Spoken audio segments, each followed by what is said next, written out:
একটি বিচ্ছিন্ন ঘটনার গল্প। বিদ্যুতের লোডশেডিং আর প্রচন্ড গরমে বড় বড় কর্তাদের মাথা আওলা হয়ে গেছে। প্রসঙ্গে আসার আগে পুরনো একটা গল্পের কথা মনে পড়ে গেল।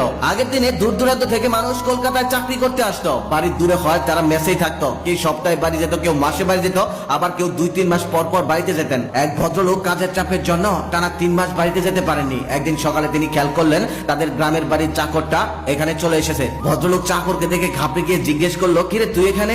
ওদিকে সবকিছু ঠিকঠাক আছে তো?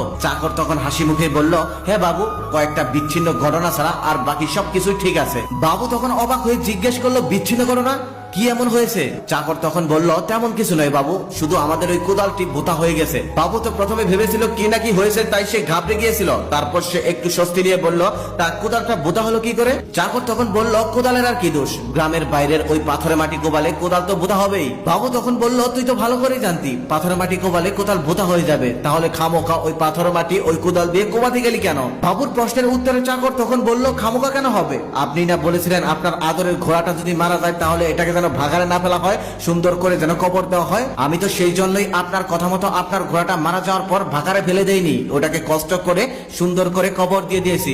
চাকরের কথা শোনার পর বাবু অবাক হয়ে বলল, কি বললি? আমার আদরের ঘোড়া মারা গেছে, 3 বছরের ঘোড়া মরলো কিভাবে? চাকর তখন বলল, ঘোড়ার বয়স 3 বছর হয়েছে তো কি হয়েছে? আপনার পছন্দের আম গাছটা কি কম বড়? অত বড় একটা আম গাছ যদি একটা ঘোড়ার উপর পড়ে, সেই ঘোড়াটা কি বাঁচবে?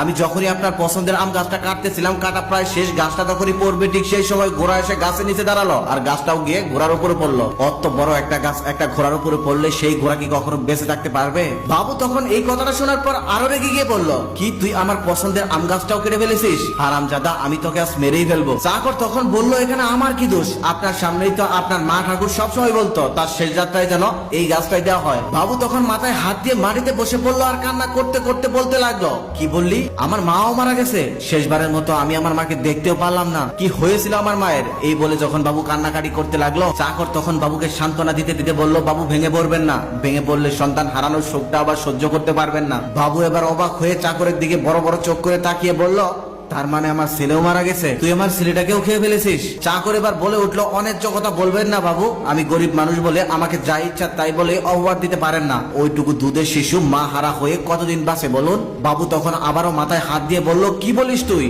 তাহলে আমার স্ত্রীও মারা গেছে? চাকর তখন বলল, জি বাবু, কলেরায় একবার ধরে ফেললে কি সেই মানুষকে আর বাঁচানো যায়? তবে যাই বলুন কর্তা, এই কয়েকটা বিচ্ছিন্ন ঘটনা ছাড়া বাকি সব খবর কিন্তু ভালো। এখন আপনিই বলুন বাবুর কি আর এখানে কিছু বলার আছে? যাই হোক, এবার কাজের কথায় আসি। রোজার ঈদের আগে হুট করে ব্রয়লার মুরগির দাম বৃদ্ধির কথা বলে ব্রয়লার মুরগি হয়ে গেল 250 টাকা।